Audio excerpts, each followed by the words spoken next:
projet relatif à l'usine de montage des matériels agricoles à Banikwara en vue de la mécanisation, en vue du renforcement de la mécanisation de notre agriculture et de la recherche et bien de l'emploi aussi des jeunes.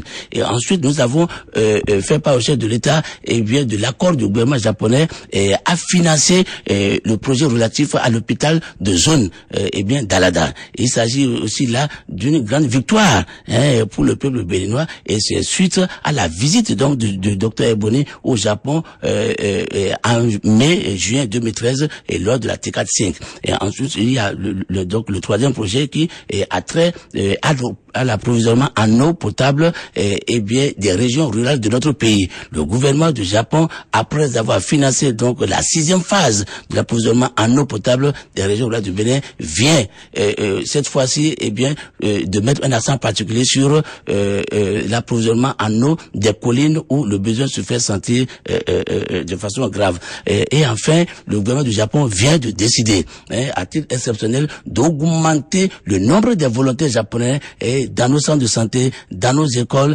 et dans les différents secteurs de la vie socio-communautaire donc de notre pays pour pouvoir rapprocher les deux peuples nippo-béninois. Et enfin, le gouvernement du Japon vient de placer le Bénin sur la liste des 11 pays amis spéciaux donc du pays du soleil levant.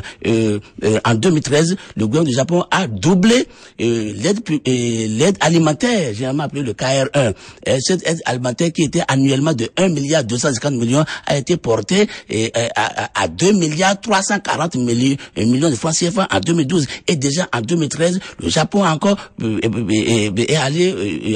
a encore doublé donc cette aide qui était de 2 milliards qui était de 2,5 millions de francs CFA. Donc voilà des résultats concrets et c'est le fruit de notre action de cette campagne diplomatique lancée par le docteur Eboni et depuis en tout cas ma prise de fonction en tant qu'ambassadeur du Bénin pour le Japon. Et enfin, il faut noter que le Premier ministre devrait venir ici au Bénin et l'ambassadeur du Japon pour le Bénin l'a bien mentionné. Il s'agissait donc de la longueur de notre piste d'atterrissage qui n'était pas adéquate, qui n'était pas conforme aux normes internationales. Sinon que le premier japonais, s'il doit visiter un pays d'Afrique, le Bénin était placé sur la liste donc, des pays devant accueillir cette délégation du premier du Japon.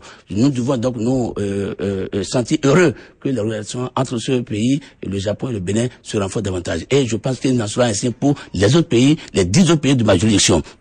On est allé dire à la haute autorité que tous les avis de non-élection pour l'exécution, pour l'attribution du marché sont obtenus et que dans les tout prochains jours, les travaux sur le terrain doivent commencer.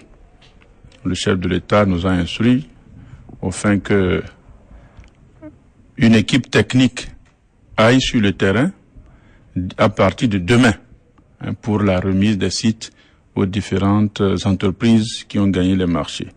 C'est pour ça, à cette occasion, je voudrais demander à toutes les localités qui bénéficient de ce programme, en particulier les zones de Tieti, Doumen, Laotan, Otola, qui sont restées jusqu'à ce moment non illuminées, et qu'elles soient prêtes dès demain à recevoir la mission technique et ensemble qu'ils puissent bien accueillir les entrepreneurs et leur faciliter la tâche sur le terrain.